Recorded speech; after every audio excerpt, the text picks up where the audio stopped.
everybody, welcome to Tavern Talks York. We are several members of the D&D Society at York's committee, and we're here to talk about, who'd have thunk it, but D&D. I am Rowan, the social secretary. I am Alex, the general secretary. I am Finn, the social media secretary and the least fun person in the world. And I am Kieran, the player chair. Woo! One of these things is not like the others. One of these things just does not belong. How are you all doing today, guys? We're all good, yeah. It's lockdown and uni. Great combination. Dice are the only thing I live on now. The sound of the dice, the feel of the dice, that's all that gives me joy subsist now. on the dice. With a lot of shiny click-clacks. Yes. I am unsure whether I am goblin or dragon. You could try and be both, I suppose, somehow. Oh, I want to homebrew that. Oh.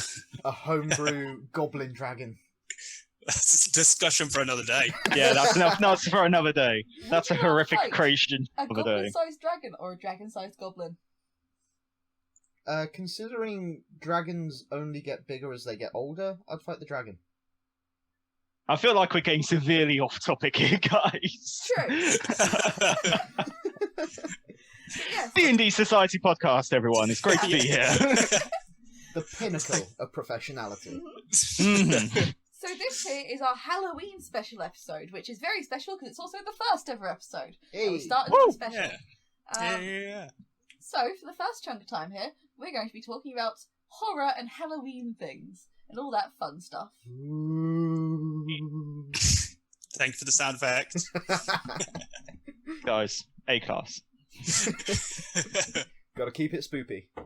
So, have any of you ever run or been in a horror setting in a D&D game? You know, I think I have. Mm. Yeah, I played in Strahd. I think that's kind of horror-y. Well, it's a lot of gothic horror, isn't it? Yeah, Yeah. Yeah.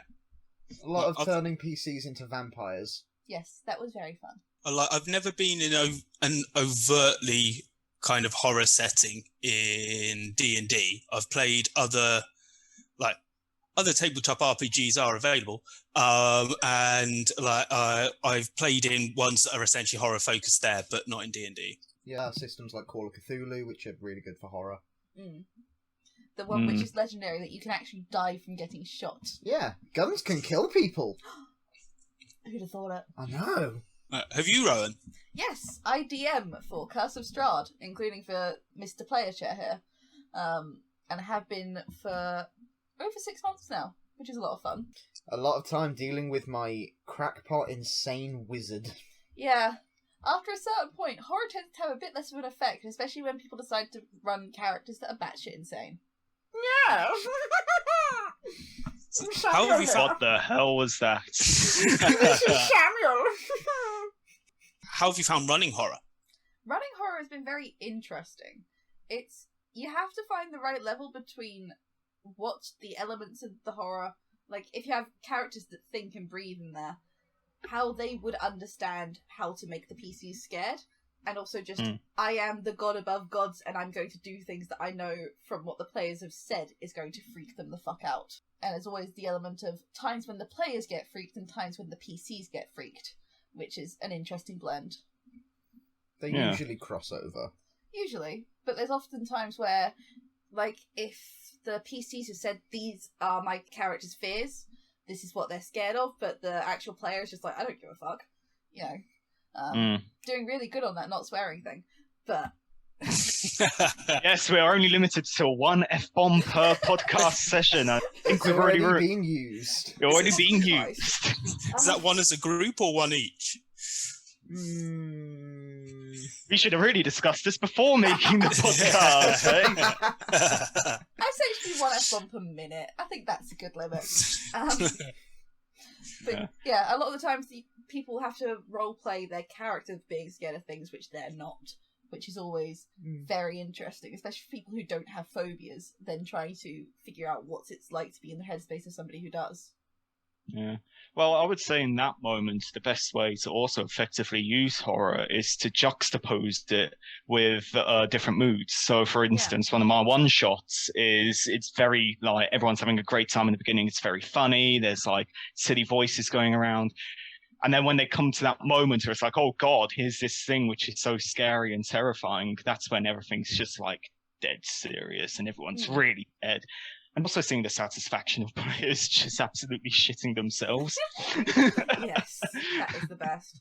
No, I actually had that last weekend. I played for a group of newbies who are coincidentally all my family. And they have very jokey, slightly murder hobo-y type sessions. I try to trick them out of it, but they still go, I'm going to cast Inflict Wounds on this commoner. Okay, he's dead 7 times over, congratulations. But I decided to chuck in some horror elements because I've been running horror for my other sessions. And it went from what is a very standard thing in Curse of Strahd, the big, dark monologues of things going horrifically wrong before your eyes. Chucked one of those in my other setting, and it was actually affected them. Oh, it was incredibly effective. Yeah, the people who can't stop joking, can't take anything seriously for their lives, or something like, what on earth was that? Just, well, okay, right. For sure, some of the best ways to control that player is suddenly give them this whole monologue about how, like, oh yeah, if you don't run now, you're probably going to die, and everything you love is going to die, and that's when they get like, oh golly gosh, holy wow, you guys, we got to cheese it now.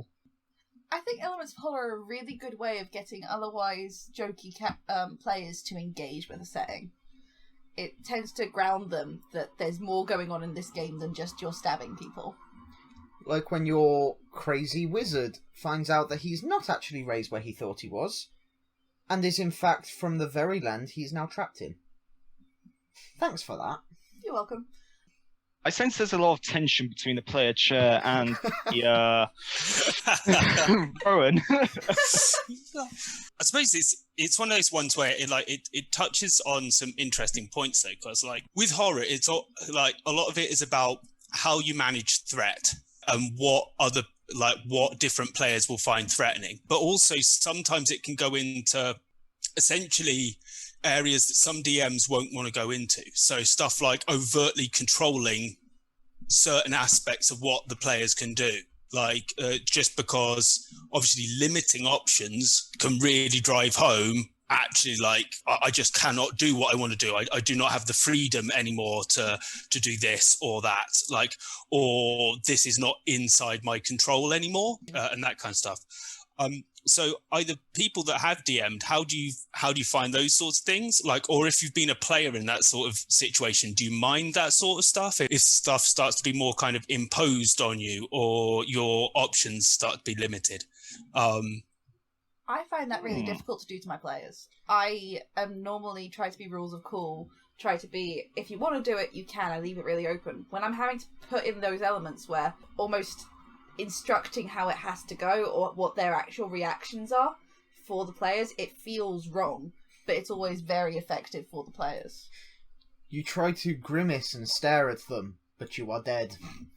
Yeah. The nightmare sequences is also very interesting because you can dictate, because you don't really have control in dreams, but it's still really weird to do so. I think the best way when I do my horror sessions is that I literally just outline key points. I don't go into any detail. Most of the time, it is just based off improvisation, because that way I know that I can still have the key points I want to put in, but it is mostly up to the players, and that's pretty much how I do it. But then again, I've only really run one real horror, sort of, maybe 2. I think running any form of forced situation with horror is hard to get right, because there are times where, even if it's effective, your players can be taken out of it because it feels a bit railroady in a sense. And it's hard to get that balance. I mean, I haven't done much homebrew horror. I'm running a module, and so that is almost inevitably railroady at certain points, especially with the horror aspects. I would also say that after watching a fine YouTube video, the case studies of horror, that's how you know I'm a man of class, because I watch YouTube videos on breaking down horror. But the best way, if you really want to scare the player, is to keep whatever is hunting them down, keep whatever is, scaring them in the unknown. Because that way, once you finally reveal it, they're going to be like, holy, whoa, gosh, this is, no, horror is best effective when the players do not know what they are against. That's kind of built into most people anyway, because there's this primal fear of the unknown. The imagination will always be better at scaring you than someone else describing it. Yeah. Yeah. The unknown and personification tend to be two of the strongest things, giving non-human things human elements, so the darkness can hunt you. It gives natural negative things intention, which people tend to find quite effective, and then the unknown, you don't know what's in that darkness that is hunting you. It's also even slighter things, like if you've got like a travel scene, it's good to have little descriptions with the personification of things like the leafless trees lit only by the twilight reach out and seem to caress your cheek as you pass, their branches scratching across your face. Doesn't do anything, but god damn is it creepy. There's a lot that can be done with kind of essentially mood and setting and tone. And I think that can really help with unseen enemies, because that's kind of what you're using to make the players do the work, because they will scare themselves better than you will scare them. So with something unseen, and then you just kind of prod them in directions that you want them to be kind of thinking about. So there have been many times in the past when I have not set something up to be scary, but because I have not told the players what it is, I've then started hearing all sorts of crap from them about what it could be. And I'm just thinking, okay, you're scaring yourself. I'm quite happy with this. I do. That does remind me of when I did one of my horror one-shots. And I didn't reveal what the monster was because it's homebrew, and I'm not going to reveal it on this stream because I still want to play that session. If I reveal it now, then that's going to ruin everything. No, one of my players was there just going, "It's a mind flayer." I know it. It's a mind flayer. And once I revealed the monster, it was like, oh, "Screw you, Finn!" And I was like, "Why did you put that?" One thing I like doing, if someone says mind flayer, I'll be like, cool, so they're thinking this sort of alley. I've obviously laid some hints without realising. Ooh, I can have things like a corrupted version or a beholder mind flayer type thing, or those wacky hybrids that are even scarier if you don't know they exist. Yeah, going into the more esoteric monsters always has a better reaction. Like the Ublex. Yeah. If you could remember parts of the stack block off the top of your head, then people aren't going to be as scared by it because they will know it. If they would have to Google it to figure out even the first inkling of information about it, then it tends to be a lot more effective. Yeah. Especially if it is something like the Ublex, where it's just a little goblin. The goblin is ooze now. What the hell? And then just like half hour into the session, there's this strange trail of slime, and it's all setting up this strange creature that turns out to be a hyper-intelligent puddle. There's also the fact that when we had that run against us, it accounted for all of the things that we would do to try and figure out things' intentions. It doesn't have a mind, really, so you can't mind read it. Which means that the thing which, if someone has a helm of telepathy, because the DM let us have magic items. Or they're an artificer. So they can just read the surface thoughts. They go to read the surface thoughts and it's completely blank. They're still walking and talking and they don't seem to have any ill intent, but you can't decipher anything about them. When you try and roll insight, my character had a ring of truth telling, so I got advantage on that and plus 13. So it's just like you get a 30, it's just like, you still can't tell what their intention is because they don't have one. I think that goes back to the whole idea of the unknown. You're getting so little information, and every time you think you're getting more, it's just stumping you again. Mm. Like, you're convinced something's a fiend because there's no way this could be anything else. This is too specific a thing. Nope. It's not a fiend. Your paladin used divine sense. It's not fiend, it's not fey, it's not celestial, it's not anything like that. You just got to keep that creature, whatever you've got, keep it in your back pocket and then reveal it at the very last moment. Or at a moment where oh yeah, it's all coming together. And you just throw it in, and then you see the players, like, I don't know, in person or on screen, just like, whoa, open mouthed, you know. It's honestly, and I hate to say it, but seeing your players absolutely terrified is one of the chef kiss. Yes, it's one of the things I live for. Alex, you in particular run a lot of sessions where you have long overarching themes and things interweaven. How do you go about laying hints for things like that?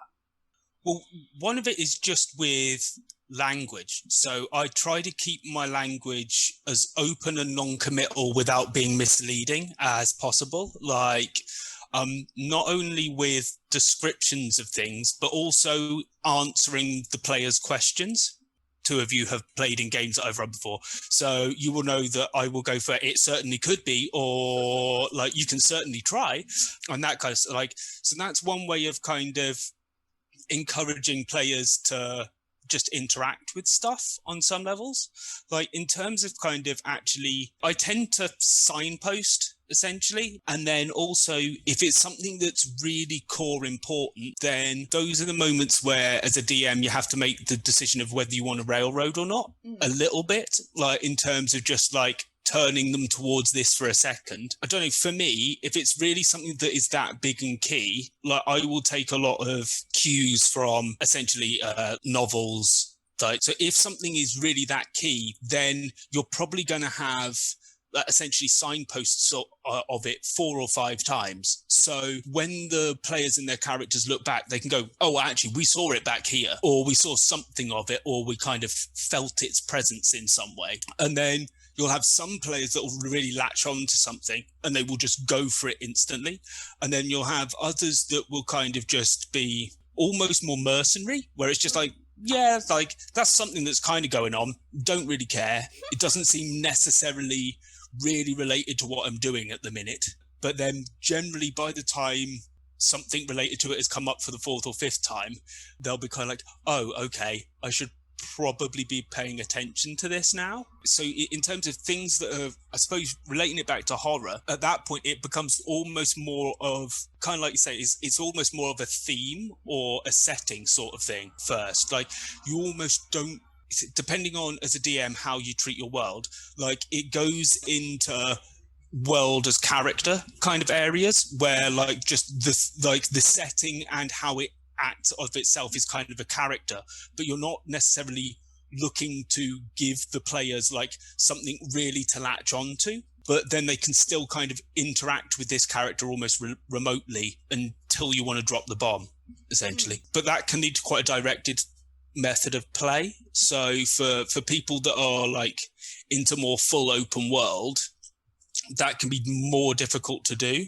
but that's just because more overtly structured narratives are kind of harder to do genuinely in open world games. Like there are things that you can kind of do in terms of like, if you prep stuff, the players don't know where it's prepped for.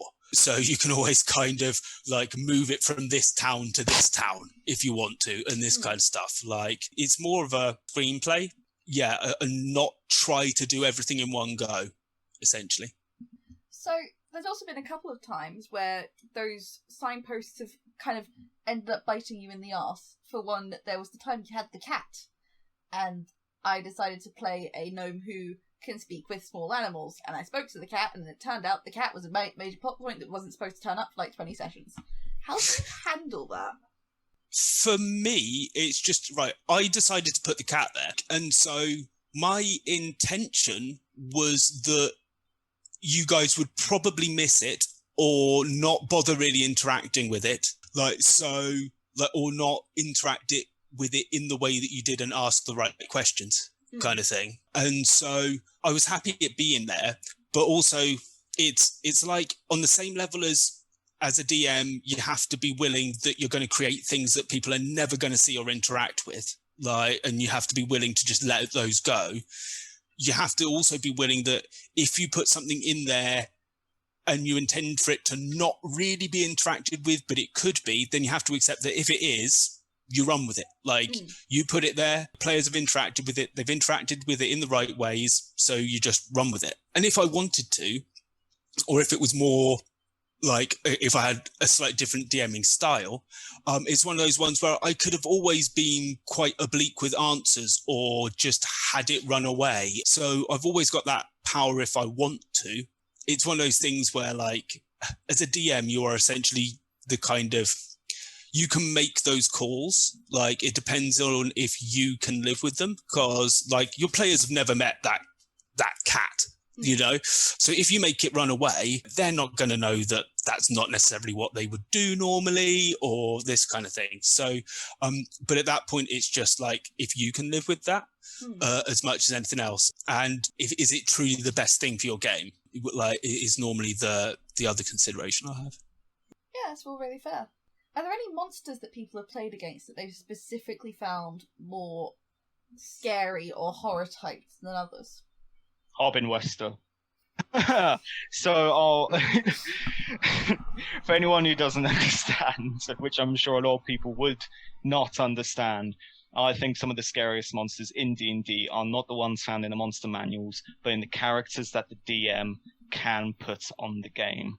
And if there are any characters who somehow influence or manipulate the backstory of your character in some way, then, oh my god, it can be absolutely terrifying when they suddenly reveal, oh yes, your long dead sister, yeah, I know where she is. That's all I'm going to tell you. And you're just, as a player, you're just, So, and yeah, for anyone wondering who Harbin Wester is, we'll leave that for another podcast, because I'm not ready to. I'm still in. Yeah, no. Yeah, it's something I've definitely noticed over time playing D&D. Is more often than not, it's not the biggest number CR enemy that's the scariest. It's something like the nobleman or a certain commoner from a town who you've managed to slight, who is slightly more intelligent than most other commoners. It's that there's more of a roleplay fear involved. Yeah, it's sort of the unfamiliar, in the familiar. So there's always the creepy sort of factor of like, oh, there's this lovely village where everyone eats biscuits and are happy all the time, but then there's that one character who really likes jammy dodgers, and you're like, oh no, I don't like that guy. He's weird. What are you doing, man? Everyone here eats hobnobs, but no, he eats his jammy dodgers, and he does it in front of everyone. The small little uncertain stuff. I think it's also monsters that, again, they're not super strong, but maybe they have one ability that the party can't really account for, like phase spiders or banshees, where they can just pop in and out to the ethereal plane, or whale. Whale? Oh god, that whale. It can be a TPK. If you fail to save, you get dropped down to 0 HP, no matter what you start at. Cool, yeah, but sorry, I'm still confused on the whale part. Is it just like your party was walking through the woods one day, they look up and go, whale! It's like different kind of whale. It's like the banshee scream type thing. Oh, yeah, so I'm still very new to D&D. Just give me some time. Now somebody has to make art of a banshee whale. Oh my god. Any artists out there, have an adventure group directly underneath a whale falling from the sky, and I'll be happy. Hey, you can also submit that for the Create a Monster competition. Yes! Create a Monster competition. Join in. It's great fun. Come on. Well done. We're actually doing some plugs. Well done. And it actually came about naturally. Yeah. Shocking. With a whale falling from the sky. Most natural way to plug. Oh, of course. Yeah. Oh. See, like I cannot remember the name of it, and I am looking for the name of the monster. But there's one monster in particular where essentially it does AoE exhaustion damage if you fail a test every turn, and that kind of stuff can be horrible because it essentially just puts everybody on a clock. Things like shadows as a monster, they do literal strength damage. They reduce your strength score. Yeah, unusual damage types are really effective. Things that sap your, like, a skill, ability score down, because if it hits 0, you're just done. If you have 0 strength, your body can't hold itself. Yeah, there's no death saves for that one. You're just gone. And again, exhaustion, especially because afterwards, you can't just heal that up with a short rest and some hit dice. Yeah. The best you can do is hope to get a week's nap. It's what I really like about the exhaustion one is that it feels genuinely threatening, because not only does it like put people on a clock, it reduces your ability and then also has an after effect. In D&D, a lot of stuff in combat can feel a bit one and done, where it's just like, it's over. Whereas that one is just like, if I know that that's what's coming, I literally don't want to face it. Like, I would rather just not deal with the goddamn thing. Yeah. So, yeah, that's the sort of thing you can feel for several sessions afterwards. It's similar to the... I can't remember the name of the monster. They're basically brain puppies. The Mind Flayer. Oh yeah, the Mind Flayer. Oh, those guys. Yeah, they're scary. I know what you're talking about, but I don't want to say the name. Yeah, they're not the strongest. They're terrifying though. They sap your intelligence.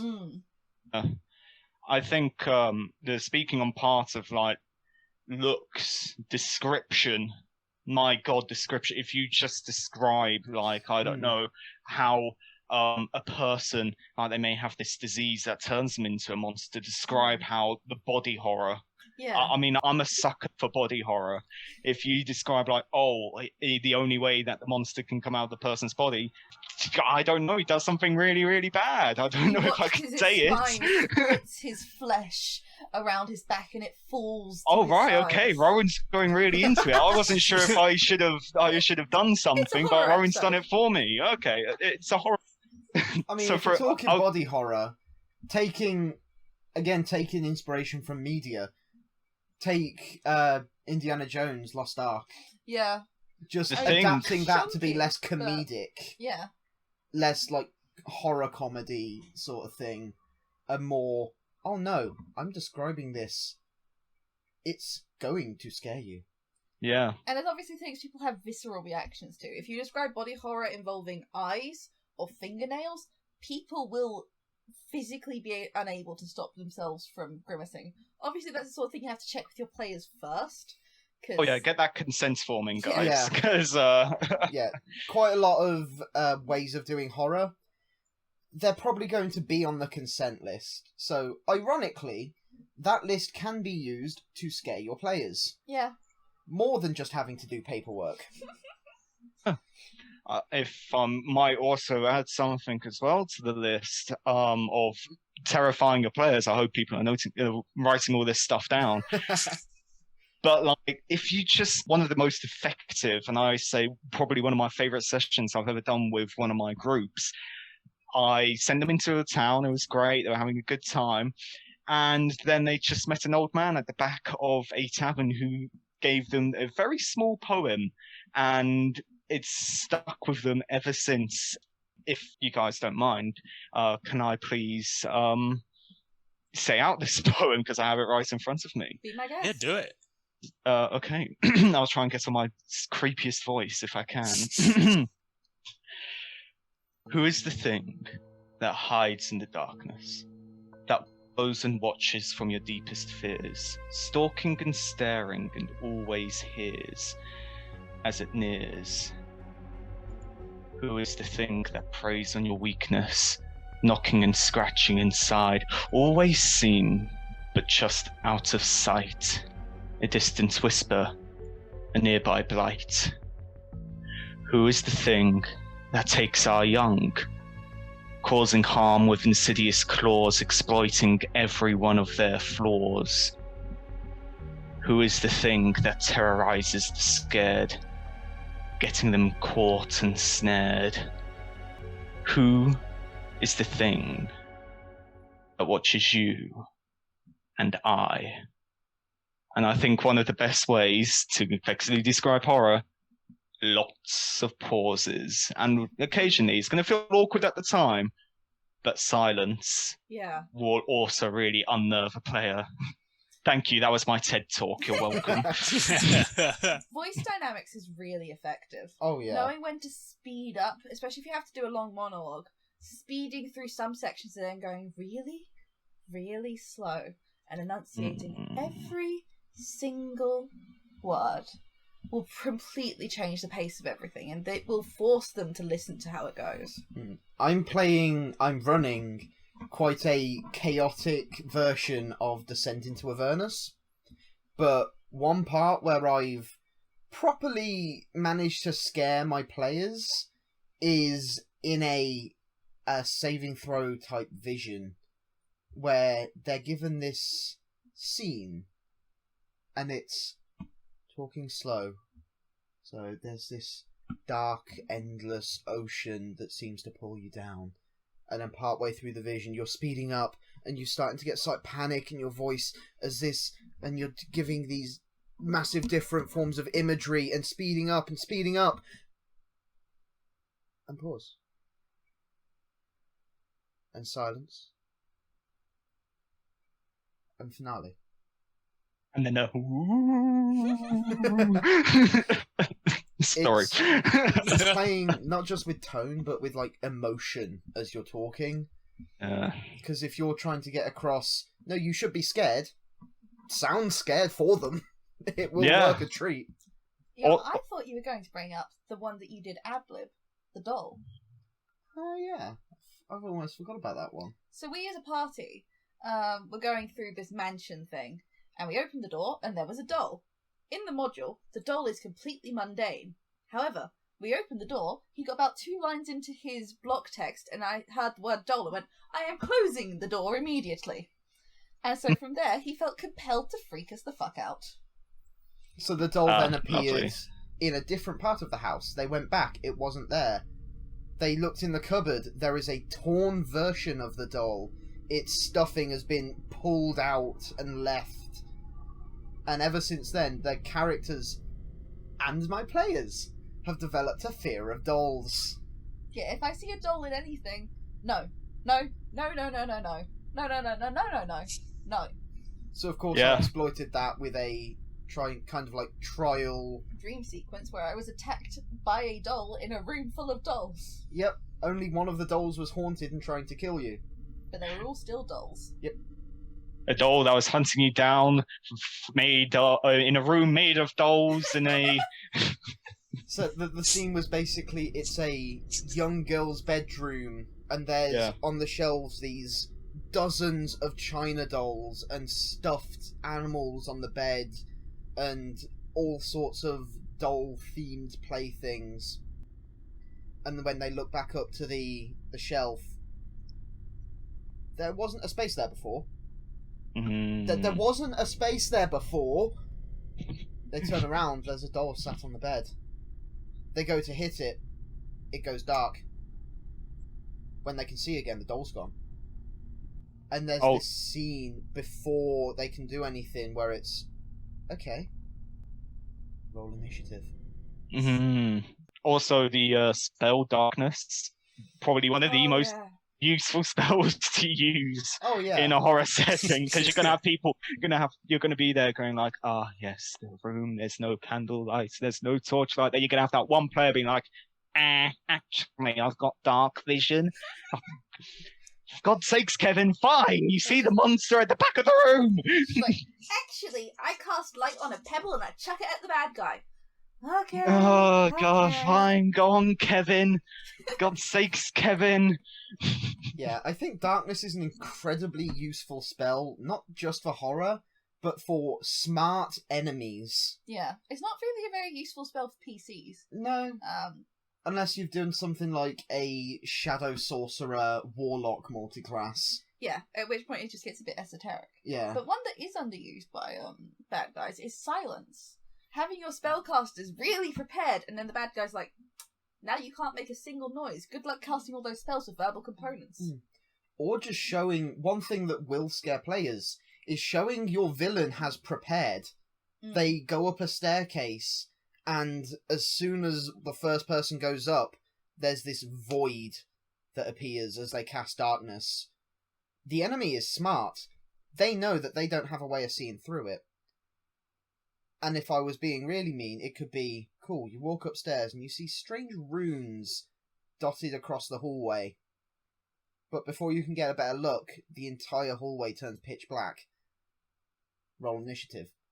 And then you have this incredibly smart villain being able to duck in between different rooms because they can see through their darkness. But the PCs have no idea where they are and find it very hard to fight back. A fight that they can take in 2-3 rounds knocks 2 of the PCs out because they just don't know how to deal with it. Intelligent villains are Terrifying. very effective.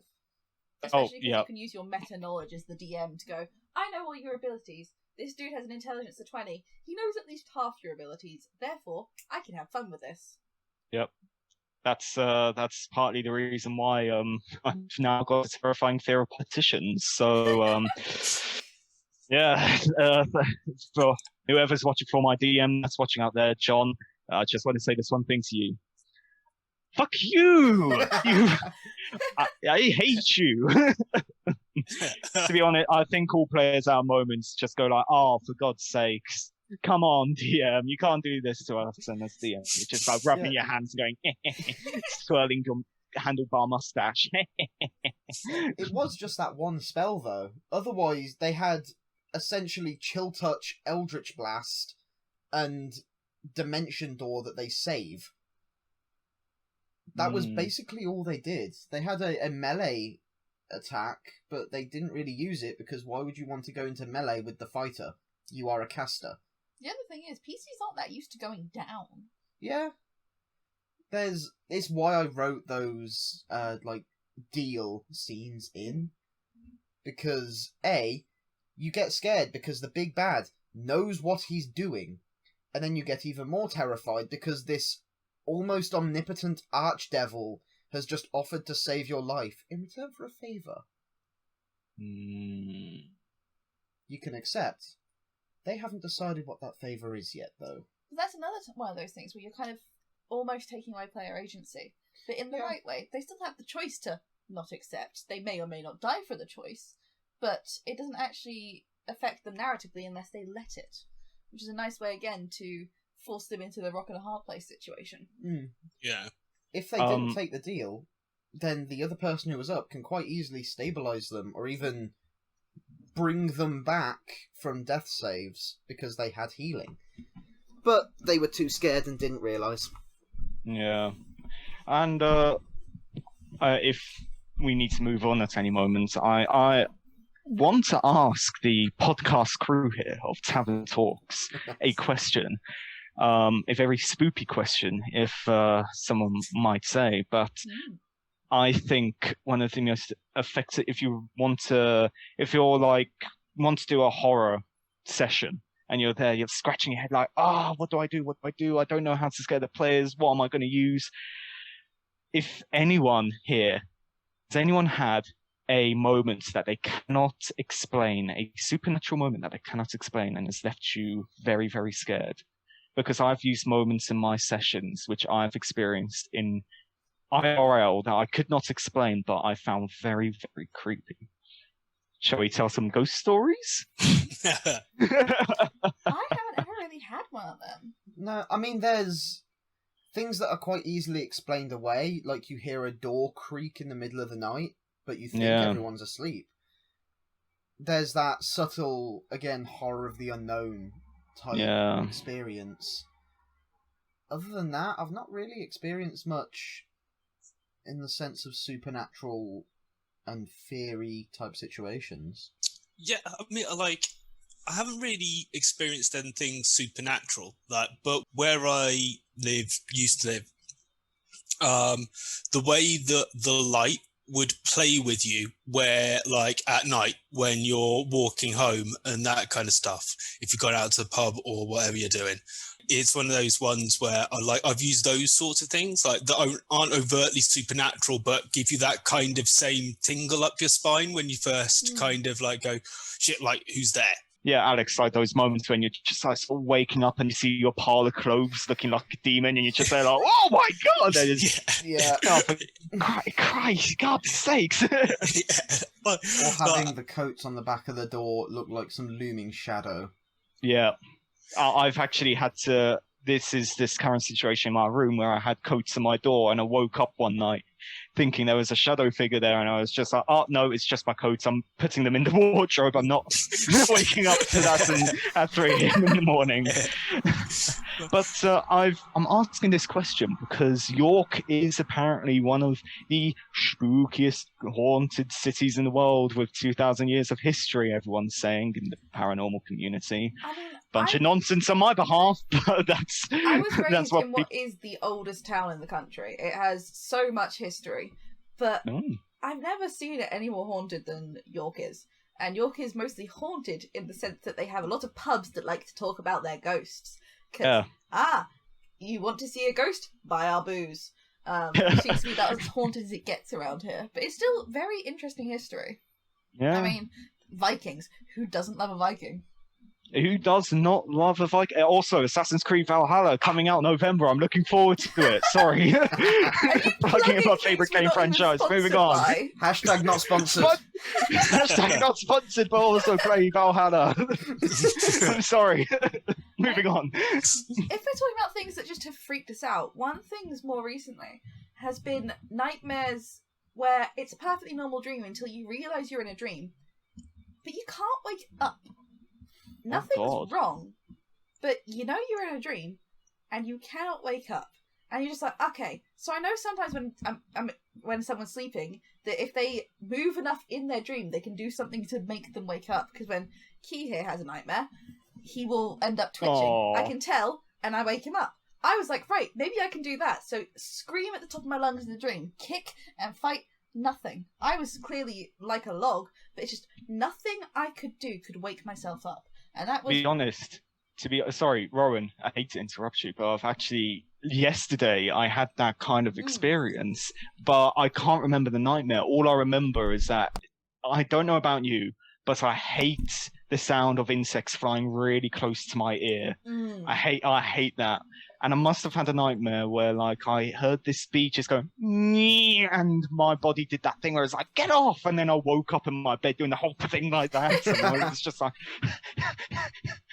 at 3 a.m, full of adrenaline, couldn't get back to sleep. But, yeah. Abstract fever dreams are actually ones that have stuck with me the longest. When you have that bad fever, so bad that you're kind of lying in bed, not sure if you're awake or asleep, and there's just that abstract, growing feeling of dread that something's wrong. After I've had a fever dream like that, for months, if I try and think about it, I will get that feeling of cold dread again, despite the fact none of it was tangible in the slightest.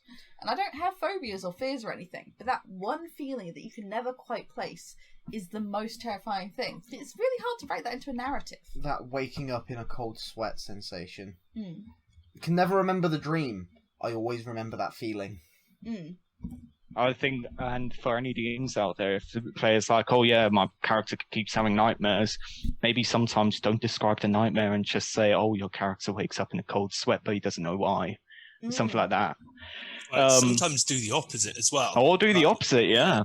Because sometimes, essentially doing the opposite or setting people up and then not giving them what they expect can be. So as a DM, making a point of the fact of, by the way, tonight you didn't have a nightmare. Tonight is the night where it didn't happen. And that can get players thinking essentially, oh, something's wrong. Something here is wrong. I should be having nightmares. Not that that's fun, but I should be having them. This is what I expected. It's the same thing as if you're going through a dungeon and you're using lots of shadows. It's great to have a room full of lots of actual shadow with no shadows in it. Like if you've hit the party with 2 rooms with shadows and they're just looking. I've had people wait outside a room for half an hour trying to figure out how to deal with the shadows in there because they're convinced they're going to get attacked by the darkness, and then they walk in and nothing happens. And you can see the genuine physical relief on the faces of the players where it's just like, oh god, thank you. Like, and it's that moment of kind of stress relief. As they're like, and so sometimes it could be really good to essentially just do the opposite of what is expected, and that can really kind of ratchet up the tension. Oh yes, just like you go into the room and you're just like, oh god, there's been 2 rooms of shadows. There's going to be something in here. You open the door, it's completely like, the DM's like, yeah, it's completely fine. And the player's like, oh my god. And then the DM's like, for about 3 seconds. And then darkness. Yeah, that's the sort of thing. It feels more artificial, but god, is it fun. So I've used lots of rooms of animate objects before. And so I also like having rooms where literally people will just open the door, see furniture, and freak out. Like it's just I don't want to go in there. I don't trust that rug or that chair or like anything about it. And so that could be quite good fun as well. Yeah. One thing with going back to the idea of dreams, I've found there's one subversion that works surprisingly well, is describing this incredibly pleasant dream. There's not really a sense of massive foreboding, but when they wake up, their armor's suddenly on and their sword is lay across their chest outside of its sheath, and they're in a different spot. I had a good dream, but what the hell is happening? Shadow people, my dude. Shadow people. Version with you're concentrating so much on there's got to be something wrong with the dream. You don't think about what's happening outside of it. Oh no, that gives me shivers. But if we're running back on our discussions a little bit to talk about previous topics, I've had a somewhat spooky experience which I have put into a session which I cannot explain. Don't think it's spooky, don't think there's ghosts, but it's something I cannot explain, and that seems the only reasonable answer. It was when I was in my sister's flat. She lives in the basement in an old house which has been like redone and stuff. The classic sort of like spooky, like, oh, I'm in the basement of an old house, but it's fine, it's not spooky. Sleeping over one night, I was next to 2 hamsters, so I couldn't go to sleep anyway. But all I could hear from the kitchen was the sound of cutlery falling off the counter. Like, I'm not kidding. My sister heard it as well, and her boyfriend. But every night, cutlery was falling off the counter. And when we got up in the morning to check in the kitchen, there was no cutlery on the floor. And that's something I cannot explain, but when you put it in a D&D session, oh yeah, it's good. Yeah, I mean, the thing is that very few people believe in the supernatural in real life, but the second something goes weird, your brain just leaps to, there are ghosts, there are demons, there is something wrong. To put that in a setting where there is supernatural things, but you can still have it be mundane reasons, and that will fuck with them so much more. Yeah, it's in certain games that gets a little bit harder to do. So things like Curse of Strahd, it's incredibly easy. You know, the setting encourages it. But stuff like Descent into Avernus, where you don't have to worry about demons and devils creeping into your bedroom because you've just killed them. They are outside your door. What can we take away from this little spooky talk? What I'm taking away from it is that, my players best be blooming scared the next time they have a session with me, because I've written all these down and I am ready to use every single one of them. Well, I'm just hoping to see a lot of people doing some more Halloween-themed one-shots. Yeah, come on, get your friends round, creep them out. Don't just be careful. They're still your friends. You don't want to scare them too much. But yeah, maybe after people listen to this podcast, why don't you write down in the D&D Discord that we've got some of the perhaps horror one shots that you have done. Maybe some of the scary stories. Maybe we'll read them next time. Yes. All the comments in the video. Yeah. Put down section for a reason. Whoever writes the best horror story gets a new set of D&D. They won't get a new set of D&D. We don't have that yet. Dice when they go out and buy them. Yes, when you buy them, treat yourself. Go on. Whoever wins. Right, that's it for part 1. We will be no time at all for you watchers, but we will be back in say 20 minutes. Yeah. Cool. And we will be answering some of the suggested questions soon. So, see you all in a sec. Lovely. See you in a minute. Yeah, see you on the flip side.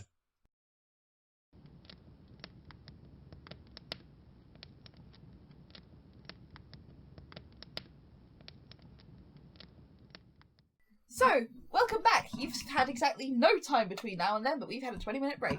So, it was so lovely. I read all of Curse of Strahd in 20 minutes. That was so good. I loved the ending. right. I read the new UA. Yeah.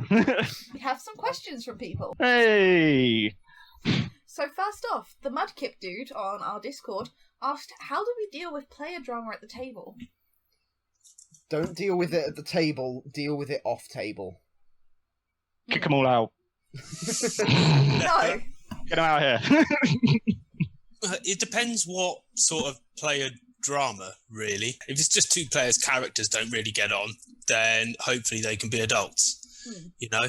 But yeah, like if it's actually all players genuinely not liking each other or not liking something that one or the other has done, then I would try to deal with it quickly if possible, because it's the kind of thing that can get out of hand quite quickly. Possibly take them, essentially it's something that should be DM led, but other players should feel free to, essentially, other players should back up the DM if needed. I would not advise that they get involved as well, because then it just becomes a group argument. But yeah, hopefully if everybody's being a reasonable adult, then if the DM kind of says, okay, cool, we're going to take a 5-10 minute break. I need to talk to X and Y, and we'll talk about this as adults and see what can be done, really. Just be really chill about it. Bring up the problems, but be like, hey, man, we're all here for a good time. This is everyone's game. Don't, try and shout over them and being like, it's all your fault. Just be really sensible about it and just be like, they're your friends at the end of the day. And everyone's there to play the game and have a good time. You just want to be nice and gentle and calm with them and just talk to them about it. Don't overblow it. Do you have any anonymized examples of when you yourselves have dealt with it in games? There is one that kind of comes to mind, and it's mainly down to how the characters themselves have been made. So in one of my campaigns, there was someone was playing a proper power build, someone who's designed to put out big numbers, and someone else is having a roleplay build, something that's more thematic and not nearly as effective. And it led to a bit of drama with, well, now this just isn't fun for me. There is no inherent thing with combat that I can find enjoyable. And again, it was mainly, the big solution was communication. The issue of it got brought up, and it was cool. We'll try and restructure how we do it. The DMs trying to change up how they run combats. And it's small tweaks to try and go, we'll try and accommodate so everyone can enjoy their build. Yeah, and I know with that example, issues have been festering for a little while because people weren't talking to each other initially. The second people started talking about it, it all got resolved really quickly. Yeah, that's one of the things that you can do as a DM is, like Finn was saying, like be calm and honest and open, but also encourage everybody else to be the same. Please be calm and honest and open, because it's better to have decent communication and everybody know what's going on, rather than having people feeling as if they're not being heard, or stuff festering for a long time, and that can make it a lot more difficult to deal with. Like in the past, I've had people that have very definitely brought their outside life to the table, which is absolutely understandable. Everybody's a human being. But sometimes it's just kind of reminding those individuals that, look, just try to remember what everybody's here for. And you can also do stuff as a DM in terms of making those individuals not feel threatened. So, for instance, if you do not want to play for 2 or 3 weeks, don't. If it's just easy, I'm not going to judge you for it. I'm not going to say you're not allowed back. I'm not going to say nothing's going to happen to your character. If you just need the space and time, then do. And I've never had to do it, but I've also known other DMs, because I used to before I came to uni, there'd be your kind of classic games night at the town hall that's been rented and this kind of stuff. I know groups there that had literally kind of got together, essentially had a powwow, and they'd essentially got to the point where it's right, rather than not liking each other, one or two of them were just going to leave that game. They were like, we can find another game. I would prefer to actually still like you as a person. So we're just not going to play anymore in this game. That is something that you always want to try to avoid if you can, but it is also something that people shouldn't be scared of going to if it's the best thing for the group and the game, you know? Yeah. Mm. I think the ones that I always find most difficult is when it isn't actually... It's more the dick measuring contest issues is one that I'm known to talk about once or twice, but it's the ones where it's not so much people having that thing where their own fun is being messed with by just incidents or people. It's where they are extracting their own fun by sometimes putting other characters down or other players down. Yeah. And sometimes it's just because they've had a bad day and they're not figuring out how to run things. But three of us had been in one particular time where it ended up with 2 cross-table dick measuring contests, and just a couple of us sitting in the corner going, oh God, please save me. And it gets very difficult when it's not so much of a pure-hearted problem. Yeah, in those situations, it can be difficult. Having said everything earlier, sometimes as a DM, you do essentially just have to take command and tell people to shut up. Obviously, probably don't put it like that, because that's not particularly polite. But sometimes that's just kind of what you have to do. It's the same with the sort of drama that's created by that player that has a huge backstory and wants everything to be about them pretty much all of the time. Eventually you just have to kind of have a conversation with that person, potentially understand that you're going to hurt their feelings slightly because what you're essentially going to have to do is turn around and say, look, you're not the only person in the group. The story isn't about you. Or just remind them that, and this is where you're always worried about potentially coming across as condescending, but reminding them what a tabletop roleplay game is in terms of a communal storytelling experience. But sometimes you just have to take command in those ways, and you kind of have to be comfortable with doing that. Yeah, and there is that player, and they don't change their ways if they keep on being a problem player, if they keep on bringing up drama, or in my case, if they've done something really, really hurtful to a group of people in the party. Then on very rare occasions, I think the DM does have to be like, look, you're causing more trouble and I've given you opportunities, but you're probably going to have to leave the game, which no DM wants to do. We all want to include our players, but there's always going to be the chance that there's going to be that player that either keeps on going or has done something really, really, really bad. And I mean, really bad on a scale of 1 to 10. We're talking a 7 to 10 here, kind of bad. If that ever happens, talk to them and tell them that what you've done and what you keep on doing might have to kick them out of the game. But that's only on very rare occasions, and I've only had to do it once. Yeah, it's like, so when I was younger, we essentially I'd agreed to do something with the DM in terms of I was going to essentially this wasn't actually in D&D, but essentially I was going to play a character that was on their side, and meant is that actually I was pretty key in killing every other character in the party. I didn't do it directly, but it was me that would kind of set them up to put them in certain positions or this kind of thing. And this is when I was younger and I was a lot more stupid, and I would do it more if I was even going to try something like this again, I would do it more carefully. But I ended up essentially having to leave that game after we had a conversation because essentially I had hurt those people so much outside the game via what I had done in the game. And that was a learning experience, but it was also one of those ones where it's just I can absolutely understand why the other players would not want me there at that point, because essentially I've truly dicked them over. Yeah.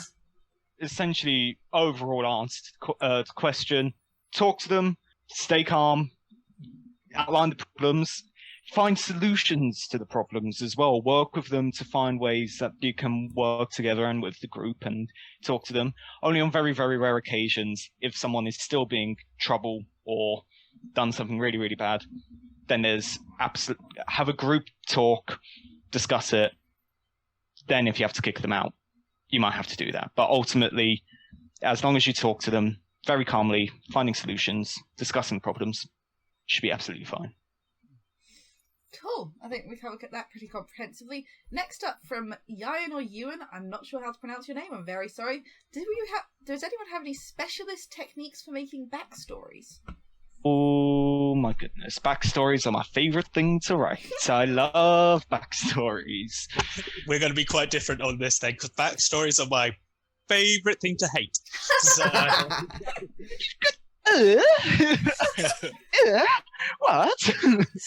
I love telling my players to be like, yes, go full in on the backstory. Give me all the gossip, give me all the juice, because I want to put in my campaign. I want to be like, hey, that guy that killed your dad? Yeah, he's here now. What are you going to do about it? I love backstories so much because it makes my job a little bit easier as a DM. Yeah. In terms of making them, I've found one technique I use quite often is I pick a random aspect of my character. Let's say I'm playing a fighter and I want to flavour their second wind a certain way. I will take that, write a bit of the backstory around why that can happen, why he has this ability, and kind of expand it from there. Yeah. It's kind of like pre-role-playing roleplay, because often you feel out your character as you roleplay it, which often can make it a bit weird doing backstories and then realising 2 sessions in, I am nothing like the character I wrote a backstory for. But if you kind of write a mini story, just one little scene effectively, you get to feel out more what the character's really like. Yeah, essentially you want your backstory to be like is surrounding one major part of their life that has changed them. That's usually how you get some of the best backstories, and essentially you have a few sentences like, oh, my character was happy and nice and liked all the sheep, and then the event is like, but then there was this one black sheep that killed all my sheep brethren, and then you have a story, and then you have a couple of sentences after event, and it's like, now I seek out the one black sheep that killed all my sheep brethren for the sheep god.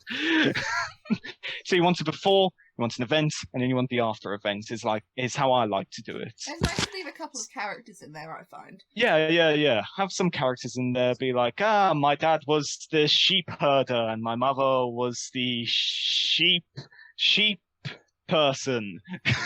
Shepherd? The shepherd, yes, the shepherd. Or your mother was just a sheep. Just a sheep. So, for me, it comes down to, what people want to kind of conceptualize about like what a backstory is. So like the ways I do it will be a person, a place, and a thing, because I want something that is connected with the world. Quick preface, I'm a jaded old man and I have read too many bad fan fiction backstories of self-insert characters for a fiction of their own making. So it's one of those ones where like there should be a person, a place, and a thing. Like, and the thing is essentially just like, it could be another person, it could be another place, it could be a particular object or an activity, but it's to try to actually ground them in the world. Like, because backstories can have a tendency to be this thing where there's just this character doing their cool character thing or their tragic character thing, like, and it doesn't really actually ground them in the place where anything is about to happen. My other one is that, like, what I like to ask players quite often to do is to essentially give me their backstory in 3 bullet points. Like essentially 3 short paragraphs, like, because what I want to know as a DM is that you actually know as a player what you're about to role play. Because in those 3 bullet points, I should have the themes, like the themes that you are looking for in that character and what their motivation should be. Like, if you want to give me 20 pages, that's cool. I might read it. Like, but it's one of those ones where, like, if you cannot get the major kind of themes, like, and what you really want to do to them with them in 3 paragraphs, it's one of those, like, it's one of those ones where this is possibly too much for a backstory. Like, this sounds like a story, not a backstory. Like, and also there are quite a lot of quite famous full novel characters where you can get their major themes and drives into 3 paragraphs. Like, they might be over like 12 novels. In terms of the actual important stuff, you can get it into 3. My other one is that a backstory is called a backstory for a reason, because it's the back one. It's not the story you're just about to actually take the character through. So it's one of those ones where, like, and there are good reasons for that. It's because if everybody's backstory was the story, then either the DM should be literally making the story only around those backstories, pretty much, like, or it's literally a communal thing about these players and these characters together as a group. Like, so the backstories should be what's got them there, not what is still really, really driving everything that is happening in this narrative still. Like, so there may well still be things that will come up from their backstory. So, like, you may well go somewhere and meet your long lost brother, or you may well be able to find the revenge you want, or find the person that you wanted to exact revenge on and then forgive them because you have, like, grown as a character. Like, so you don't want a backstory that is so hard and complete that it will not give you character growth, like, and this kind of thing. Yeah, there should be enough space in the backstory to allow development of your own character. If you want to write a long backstory, go for it. I'll be happy to read it. I love reading long backstories, but you should always give the opportunity for your character to be like, okay, I know what I was, but I don't know where I'm going. That sort of thing. And I'd say if you've listened to this part and you're like, I disagree with all of this, search up the simple formula for creating a story, which is simply beginning, rising action, climax, descending action, if you want. Or Alex has made a really good point of just being like 3 paragraphs, boom, boom, boom. And so there are other ones where it's just like, if you want your backstory to, like, interact with the narrative, that's cool. But as a DM, give me a motivation that is proactive, not reactive. Because at that point, it is essentially far easier for me to give you license if your character is already being proactive, rather than me having to bring all of the action to you. Because that's also when that will start to impact on all of the other party, like, group members and party members, because essentially I'm having to drag your story to everybody.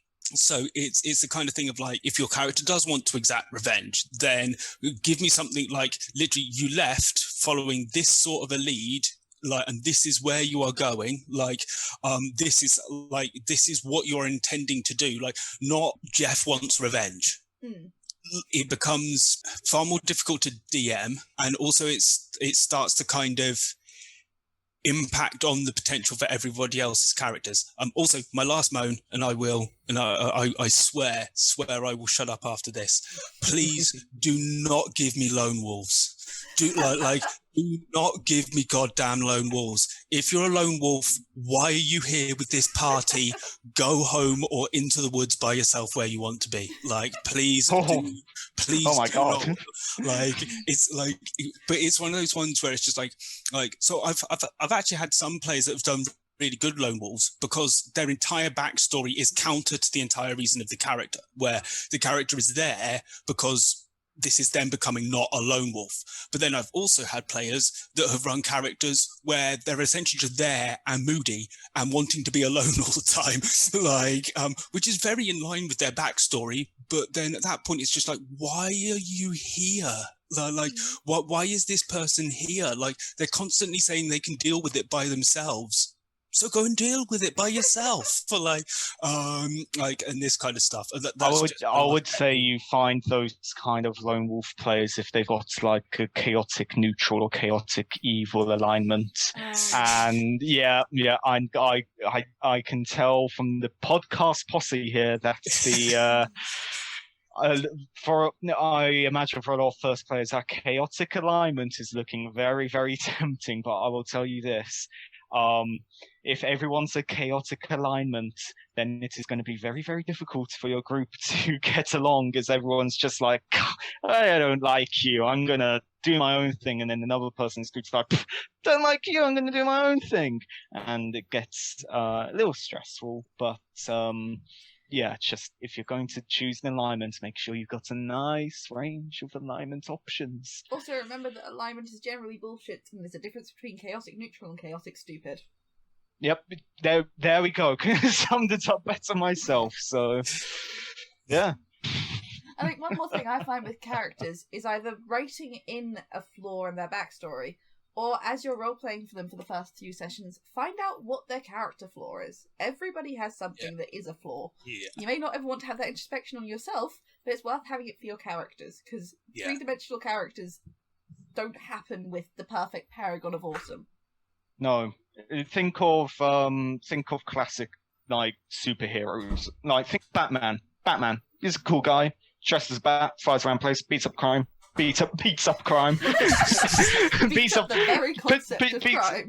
Beats up the very concept of crime. His biggest character flaw, he has a permanent chest infection.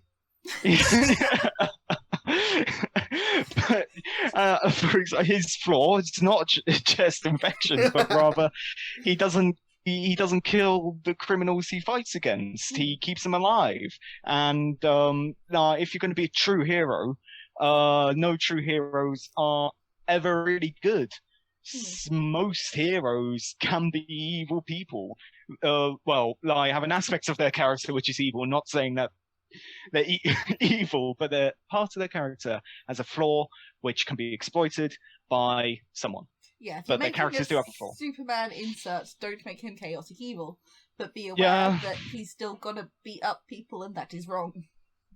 Yep. There you go. Backstories. Boom. Yeah. Next up, from Charles. What are people excited for in Tasha's? Oh, here we go. I mean, this is the new book that's coming out, isn't it? Tasha's Cauldron of Everything. Biggest thing for me I'm looking forward to is either group patrons or how exactly they're rewriting an artificer to be generic campaign setting appropriate. Because that's something I am incredibly curious as to how they're pulling off without changing the feel of an artificer. Yeah. I mean, I really should have done some research on this.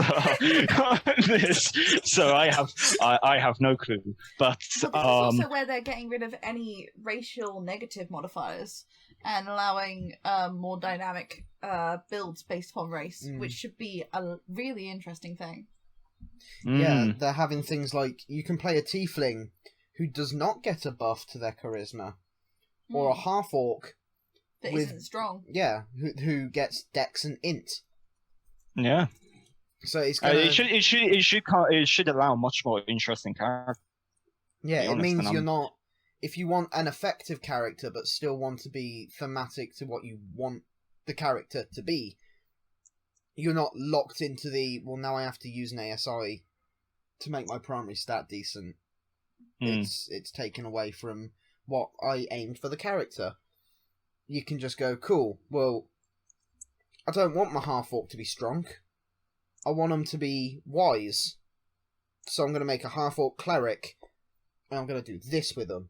And now I don't have to use my ASI to buff wisdom. It's great. They're also unlocking racial feats, so... Yeah, although I'm not sure thematically how well Infernal Constitution is going to work on your Protector Aasimar. Yeah, but it's still going to be really interesting how people can now weave that into their narrative. You know, what is your reason why you have Infernal Constitution as an Aasimar?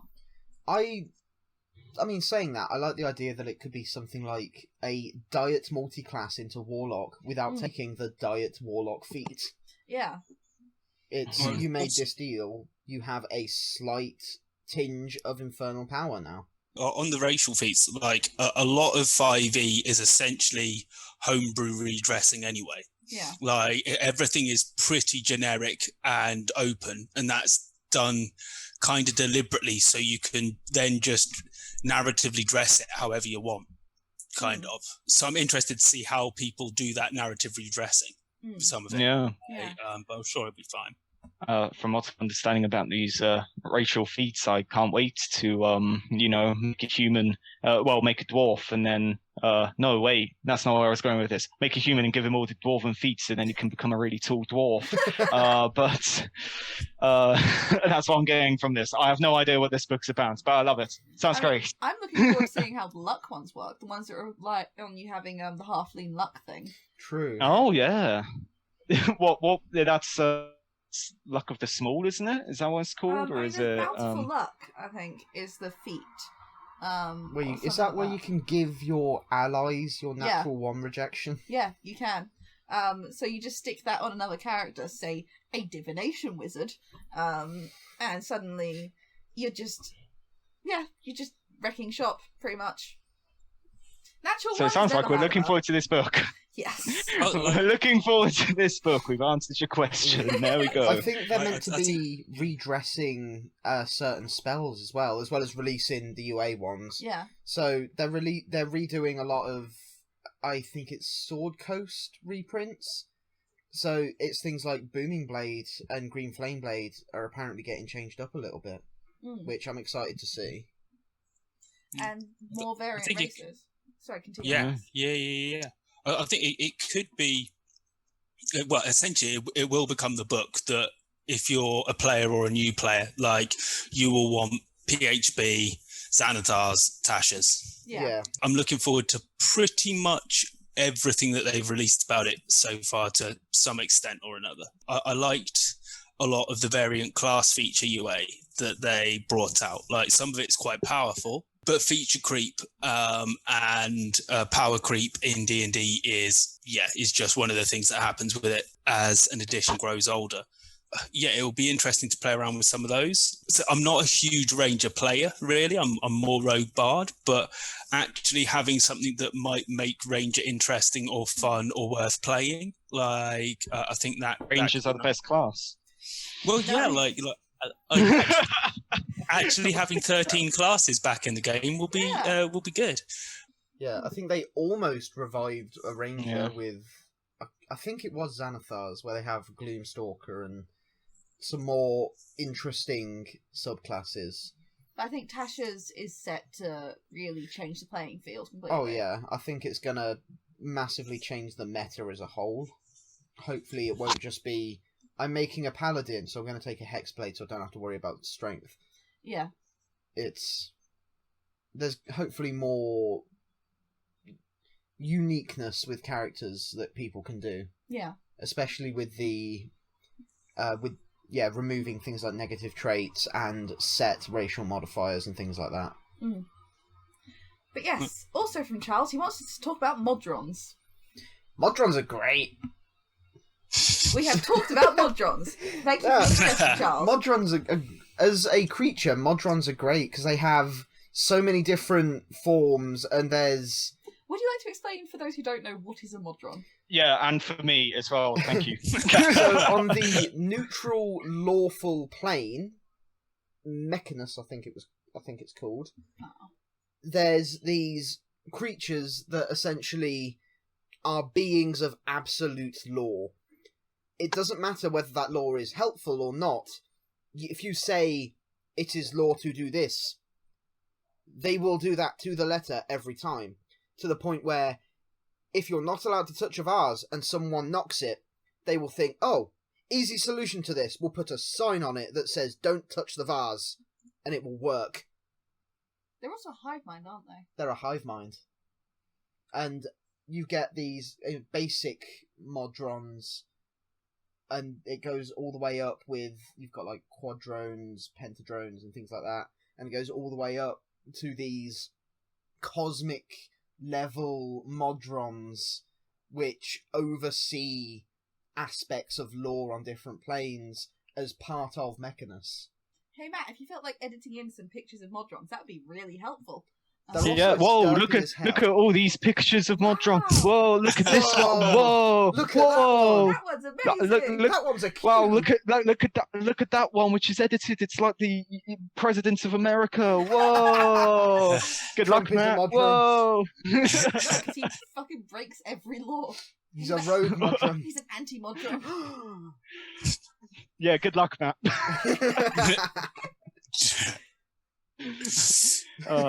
Awesome. Next question. Cool. Next up, Matt has asked us, and I think we should oblige him given what we just put him through. Kind of basic. What's your favourite D&D character that you've ever played? Ooh. I'm always stuck between two. One that I'm playing now, and one that got retired as the campaign he was in got revamped. So I'm gonna have to go with two as well because they're only really the two characters I've played with the most. I mean, the one I'm playing now is Samuel the Crazy Wizard, who came up earlier. Yeah. My Totally not really speed level through. The voice was, but he has never cast Fireball and does not even know it. True, but he's a scrappy wizard, so he can make everything fire. Yeah, he has fire-based lightning bolt, but oh my god. I love And it. that's- So the rest of the party is getting these dark powers, trying to offer them power, and they're either forced into it, actively rejecting it, or just like, cool, nature. But Samuel's just there like, yes, I have power now. My finger is metal. I can tell Rowan really enjoys your character. I mean, he currently has eyes growing over every inch of his body, and he's just like, neat, Oh, I can read more God. books. Oh god. Yeah, he made a deal with something I am lovingly calling the Seer. Just because lots of eyes. All the eyes. I firmly believe it's a death tyrant. Must be really expensive getting eye drops. Probably. Yeah. But on the flip side, there's my Tabaxi Rogue Bard from a while ago now. I think it's 2 years since I last played them. And the reason I love them so much, they were a reverse furry. They had a habit Okay, of... so moving on from that, they I had a don't want to be a habit part of that of, conversation. dressing up as in disguises, which I had to flavour. I need to look like a human, but I'm covered in fur. Rubber suit. So it was Tabaxi in a gimp suit. Yes. Nice. Oh my god. Okay, please can we move on? Anyone? Right. I don't want to hear Tabaxi in a gimp suit. That's not what I want. We'll just leave that one there. Finn, your turn. Okay, well, Can you follow that one up?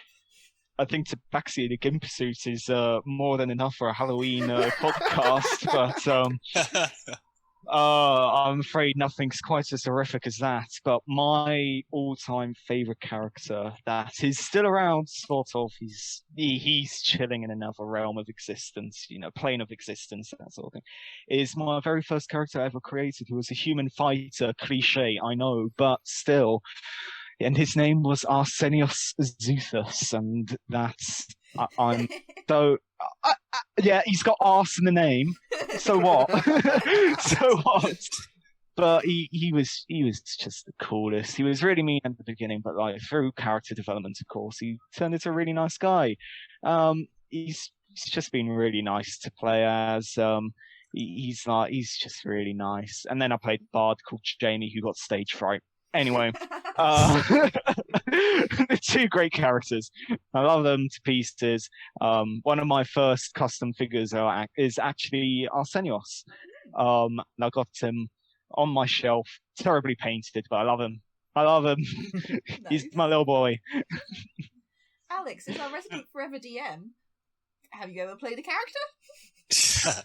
Yeah, oh god. So my favorite one is I played a rogue warlock. He was a human called Ben Pearson. Ben Pearson. I'm sorry. Yeah. For a warlock. For a warlock, that's a really... I find that... really... excuse me, but you're just like, oh god, there's a warlock coming his way. What's his name? Ben Pearson. Concept of him was essentially essentially his patron was grafted to his soul. So Ben was not in control of the body all of the time, and neither was Raphael. So it was just playing with the Jekyll and Hyde sort of an idea, where I could have them be quite different, and they might react to situations quite differently. So there is, I was able, luckily, to have a lovely moment where essentially they changed from the person that's very, very polite and nice to the person who just wants to kill things and get out, at pretty much exactly the right moment to have that kind of a, you don't know who you're dealing with, sort of a moment. And just get to wreck house. He was quite fun. Because also I could explore essentially why both of their quite simplified moral compasses were wrong in different situations. And it meant that I could kind of have a different moment with each other character in the group, because one of them would get on better with one or the other, once they found out what was going on. Because it also gave me a bit of a chance to have a bit of fun in terms of talking to myself.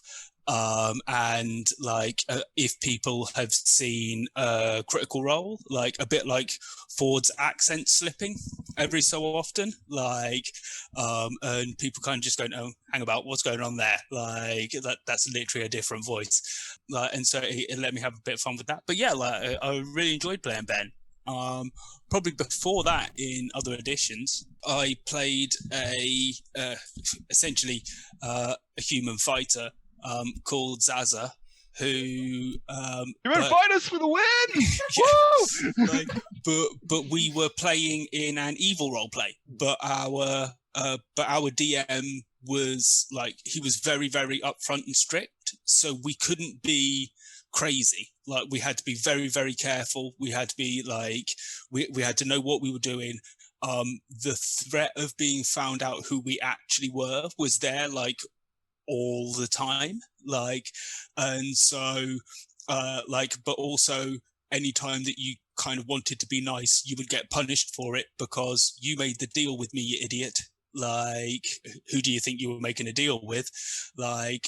And so that was kind of fun, not necessarily because I liked Z that much. It was just a really good, fun character to play in a good, fun role play, essentially. That kind of reminds me of Baltar.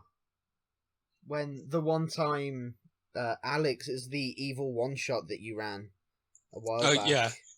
And I played a warlock fighter human who was basically forced into being a warlock because he was just tortured as a batshit insane bloke who, at some point or another, laughed so scarily a entire compound worth of guards tried to kill him, and so did one of the PCs. Fair enough. Okay. Must have been quite an evil laugh. not? What about what about Rowan? Yeah. My favourite character is one I'm playing at the moment. Oh hi! Who's a little sun elf who's definitely not a goblin in yellow paint. She's great fun. She's wonderful and she's sweet and she does pretty paintings and occasionally she rips people's throat out with their teeth, but they really did deserve it. And she has a crush on a girl, but she doesn't know what having a crush is because she ran away when she was very young. And she's sweet and she's adorable and her girlfriend's a prostitute and it's great fun. So essentially, she's a simp.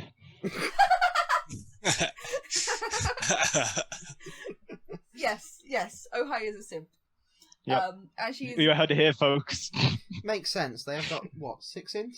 Yeah, she has 6 intelligence, and so she can't really count beyond the number of fingers she has. So she counts everything in hands, including so another player had a character that's about 3,000 years old, and she's like, "That's a lot of hands." And we're with a mad wizard, and it's just like, "How many hands is that?" And the mad wizard showed that many hands in the room.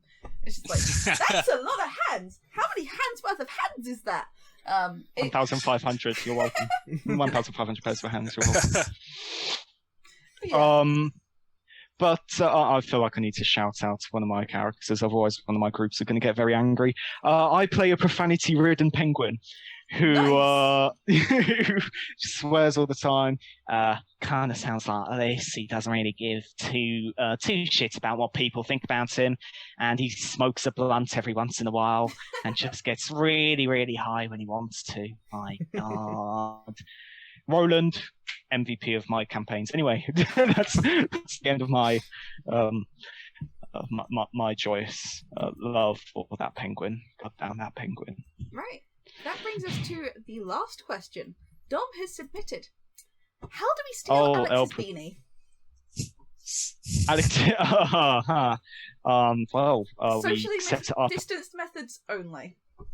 So we set up a podcast and we essentially talk to him, distract him, and Dom comes in with the delivery truck with a pole on the end and just kind of hooks the peony on the end and then just takes it out.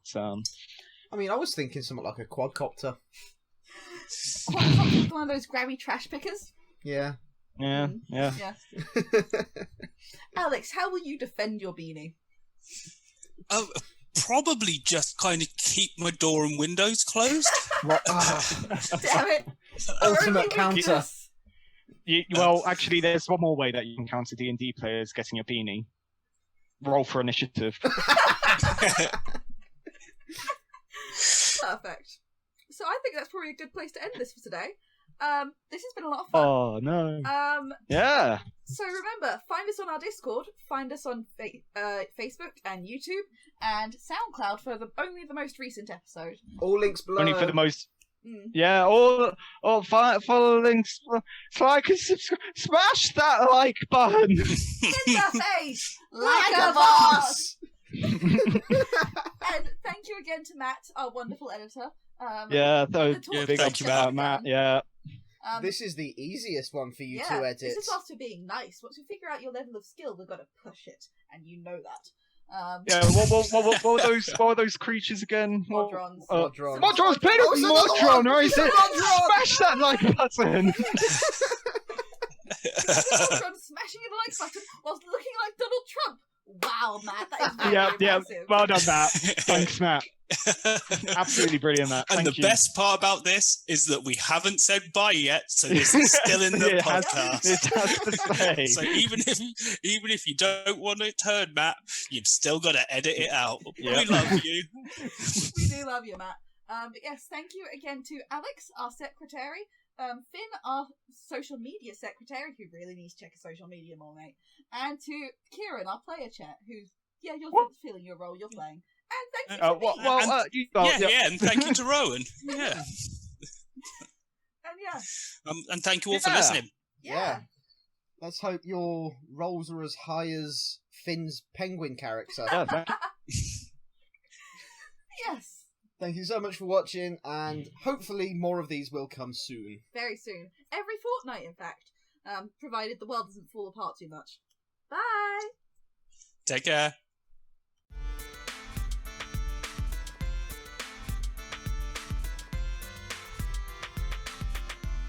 Hey all, I hope you've enjoyed the podcast. This was produced by the Dungeons & Dragons Society at the University of York. Follow us for more haphazard content. If you'd like to join in the discussion or get help with your own games and characters, please find us on our Discord link below. Whether you're from the university or have delved deep into the nerdy archives to find us, thank you for listening. And happy rolling.